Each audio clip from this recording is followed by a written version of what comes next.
She called them Grandpa's dusty toys and put my entire model collection up for a quick sale. One velvet-lined case hid a railroad prototype lost to history, worth more than her car. I didn't raise my voice. I opened a notebook, invited a curator, and changed the end of our story. Before we begin, please subscribe to the channel and let us know where you're listening from in the comments. It helps more than you think. The basement still smelled of machine oil and oiled walnut, the way station houses do after a long day, warm metal, paper timetables, and dust too proud to move.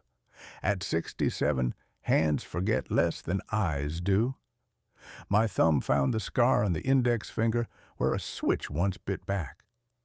"Grandpa, we need to declutter," Mia said, balancing a ring light and a laptop like a tray of drinks. "Minimalism is trending. Buyers love clean shelves with statement pieces." "Statement pieces," I repeated, setting a cloth on the glass. "These shelves held statements before you were born." She smiled in the cheerful way people do when they're sure gravity's on their side. "It's just stuff. I'm listing the sets as bundles. Fast pickup. You'll have space for a reading nook." "Space isn't a problem," I said. "Memory is a map. You don't knock down tracks because you want a shorter trip." Mia turned the laptop toward me. "See? Local marketplace, vintage trains, job lot. If we move fast, we can avoid lowballers." "That velvet case," I said, nodding to the back shelf. "Don't touch it." She laughed. "The ugly briefcase, it's the first to go. It's heavy." "It's heavy because it carries time," I said. "Leave it." The doorbell rang. Two boys in hoodies shuffled in behind Mia's friend. "We're here for the trains," one said, eyes already weighing the brass. "Shop's not open," I said. "Grandpa," Mia whispered, "they have cash. You'll feel better." "Feeling better isn't on sale," I said. I set a small key on the cloth. "Sit. Listen." "Grandpa, please." "I'll be quick," I said, which was the only lie I told. I clicked open a tin and took out a nickel-plated coupler. "This," I said, "was machined by a man who worked third shift and still walked his daughter to the school gate in the morning. He filed that lip with a pocket blade because he didn't trust factory tolerances." The taller buyer shrugged. "Cool, sir, but we just need to haul this stuff to the car." Mia's voice softened. "You're being sentimental. You said we'd talk about downsizing after Christmas." "We'll talk," I said, "but not by the pound." Her friend lifted the velvet case. "Oof, what's in this, gold?" "Not gold," I said. "Something rarer." "Grandpa," Mia said, a strain in her throat, "I already posted the listing." "What did you write?" I asked. She read from the screen. "Vintage train models, estate lot, no returns, price to go." "Estate," I repeated. "Interesting word while I'm still breathing." "Don't be dramatic," she said. "It's just marketing." I slid the key into the velvet case and turned it once. The lock gave the old way, reluctant, respectful. The lid opened on blue satin that held a locomotive painted a green no one makes anymore. The boys stopped breathing. "What is that?" Mia whispered. "An Ainsley and Brooks prototype," I said. "Made for a catalog that never went to print. The war pulled the metal, the draft pulled the men. They built 3. 2 burned in a warehouse fire. This one got out in a coat pocket." The shorter buyer took a step back. "Sir, we can't afford that." "You can't afford any of this," I said, and covered the case. "Why didn't you tell me?" Mia said, color rising. "You didn't ask," I said. "You told." She folded her arms like a barricade. "You keep everything secret and then expect me to guess what matters. I expect you to treat what you don't understand like a red signal, not a green, I said. You don't floor it through fog. Her eyes glossed. I thought I was helping. Mom says you get tired, that you won't need so much past. I'm tired of being handled, I said. I'm not tired of being a person. We stood in the low hum of the dehumidifier. Outside, a late train mourned over the river. The buyers shifted. Boys, I said, not unkindly, no sale today.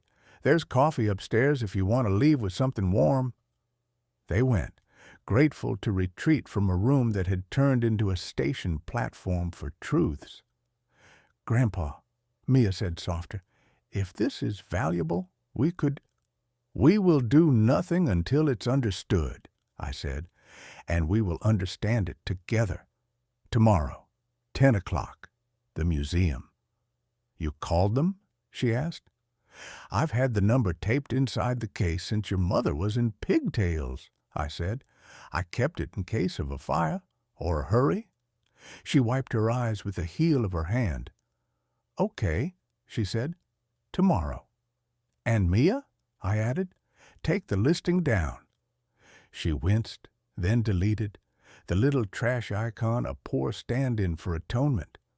Down, she said. I'm sorry. Apologies are signals, I said. They mean clear track if they're followed by action. She nodded, and for the first time all afternoon looked at the shelves the way a conductor reads a timetable, with respect for what it holds and what it forbids.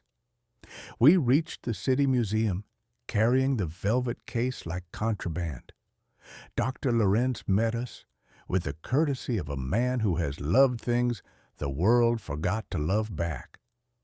You must be Mr. Klein, he said, then to Mia, and you must be the negotiator. I'm the student, she said quickly. He's the owner. Good, he said. Provenance is a language. We'll translate together. He snapped on gloves. I set the case down. The click of the latches felt like a valve easing open. When he saw the green, he exhaled. I've waited 20 years to be wrong about a rumor. Rumor? Mia asked. That one survived, he said, not looking away. The A&B Aaron prototype. The paint spec. See that fleck of copper in the green? The hand-cut numerals? The engineer's rail a millimeter too thick? Someone built this on a clock no one else could keep. Mia leaned in, the ring light for once turned off. How did you get it? She asked me. Garrett, I said. Foreman on the night crew. He had a daughter who liked things that moved. He said the company would melt it back into something that forgot what it was. He asked me to make sure that didn't happen. Dr. Lorenz looked at me with the tenderness curators reserve for the stubborn and the faithful. You kept the promise. I built a life around it, I said. Mia's jaw set. What does that mean for us? Money? Mia, I said gently. No, it's a fair question, Dr. Lorenz said. It means options. Exhibit and insure, loan and retain, or sell under terms that respect the object. But before numbers, there's narrative. Who held it? Why it mattered. Mia flushed. I called them toys. Toys are rehearsal for responsibility, he said. You weren't wrong, just early. I handed over a folder, Polaroids of Garrett in a cap, my union book with his signature on a holiday swap, a letter from his daughter when she left town. He told me you'd keep it safe if anything happened. Lorenz read like a man eating slow after a fast. This is enough to convince a board, he said. Still, an independent assessor must confirm. Invite them, I said. Invite the press if you like, too. Daylight is good for rare things and bad habits. Mia winced. Grandpa, I'm not shaming you, I said. I'm setting signals where there were none. She nodded. Okay, she said. Then I'll call Mom. and I'll say the words I didn't want to say." "Which are?" I asked. "I was wrong," she said, and swallowed like it scratched on the way down. Lorenz closed the case. "We'll store it here until the meeting. Insurance starts now. Mr. Klein, you stay as owner of record. Mia, you co-author the label text. Bring the phone you used to list the items. We'll include a screenshot. It's part of the truth." Mia half laughed. "My mistake on a museum wall?" "You're learning," he corrected. "Artifacts don't care about our pride. They care about their use." We walked back to the truck with nothing in our hands and something new between us, an agreement that didn't require signatures. On the porch, Mia stopped. "Mom's going to be mad," she said. "She can be mad," I said. "Anger is a train, too. It moves. It shouldn't drive." We went inside, and for the first time in years, she asked for a story without a screen in her hand. "Tell me about First Whistle," she said.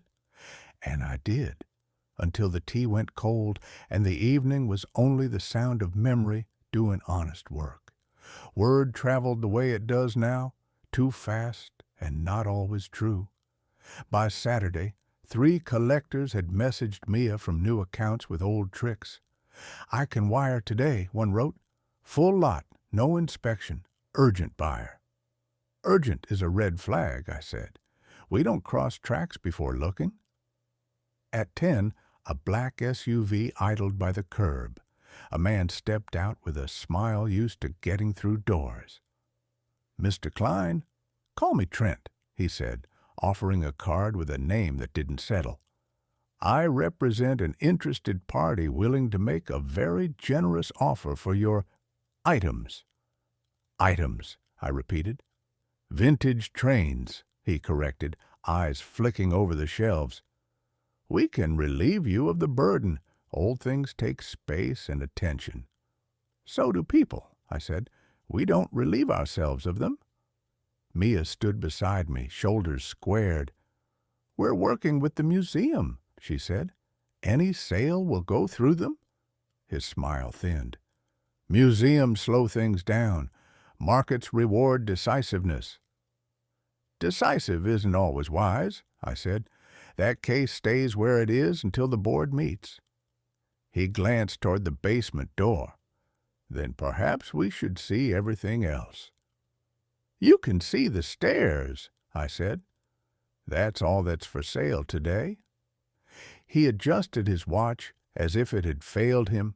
"There's a cash component significant, enough to make family dynamics smoother." Mia straightened. "My dynamics aren't for sale," she said. "Neither are my grandfather's promises." He held up both hands like a man stopping traffic that wasn't moving. "Very well. My client will be disappointed."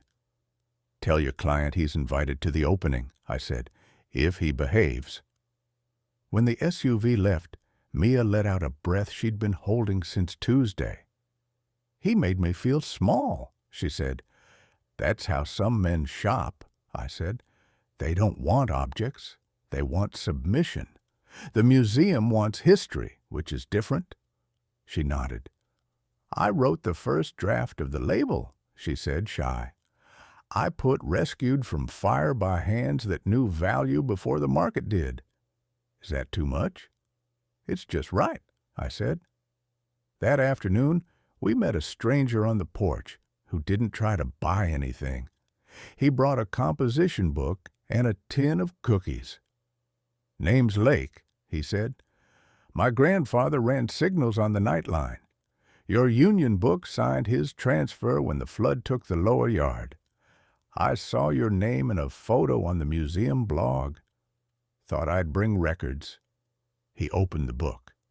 Pages of neat block letters recorded switch times, train numbers, weather notes, and once in a while a sentence like a prayer. "Cold enough to bless the rails." Mia traced a date with her finger. "This is Grandpa's birthday," she said. Lake smiled. "Then it's a good line," he said. "Good lines stay." After he left, Mia turned to me with a look I hadn't seen since she was 8 and asked for the whistle again. "I took the listing down," she said, "but I can write another." "For what?" I asked. "For volunteers," she said. "For kids who like things that move. The museum needs docents for Saturday mornings." "That's an excellent listing," I said. "We'll post it on paper and on purpose." She laughed. "Paper and purpose," she repeated, pocketing the phrase like a ticket. The day the board voted, the museum smelled like old wood and a new coat of responsibility. Dr. Lorenz stood beside the case with gloved hands and an expression that belonged at baptisms and retirements. "The vote is unanimous," he said. "We exhibit under your name. You retain ownership.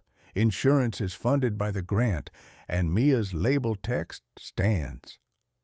Mia read her words on the wall and didn't fidget. "Grandpa," she said, "it says what you would have said, maybe slower." "Slow is a speed," I said. "Some truths need all of it." Visitors filed in and did what people do around rare things. They got quiet. A boy with a cowlick pressed his nose to the glass and fogged it up until his mother wiped his circle clean. "Don't tell him to stop," I said. "He's greeting it." Trent arrived late without the SUV, just a look that had learned to behave. He kept to the edge of the crowd. "I came to see what I missed," he said. "You missed the part where your client tried to turn history into a flip," I said. "You caught the part where a room full of people remembered something better." He nodded once, credit where due. "It is beautiful," he said. "I don't say that often." "Practice," I said. "Then say it more." Mia squeezed my hand. "Mom's here," she whispered. "She wants to talk after." "Then we'll talk," I said, "with the label on the wall." Her mother took my other hand with a squeeze that apologized for winters neither of us had caused. "Dad," she said, "you were right. She was wrong. I was absent. Can we begin from where we should have started?" "We can begin from this room," I said. Later, when the crowd thinned and the lights went soft, Mia stood by the case, not to guard it, but to keep it company. "I thought selling would make us free," she said. "Turns out keeping the right thing makes breathing easier." "Keeping is also a decision," I said.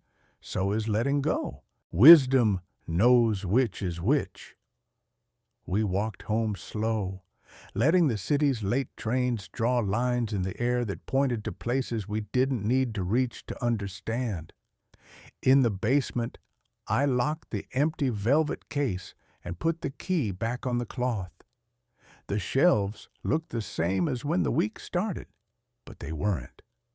They held a new timetable, one where a granddaughter learned how to approach a red signal, and an old man remembered that a voice can be used without raising it. "Grandpa," she said at the stairs, "will you teach me the couplers?" "I'll teach you the pauses," I said. "Anyone can push. Knowing when to stop is the art."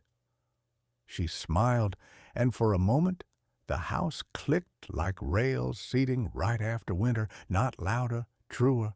"Clear track," I said. "Proceed," she answered. And the quiet we kept wasn't silence. It was dignity running on time. If you like this story, please like this video, subscribe to the channel, and share your impressions of this story in the comments. To listen to the next story, click on the box on the left.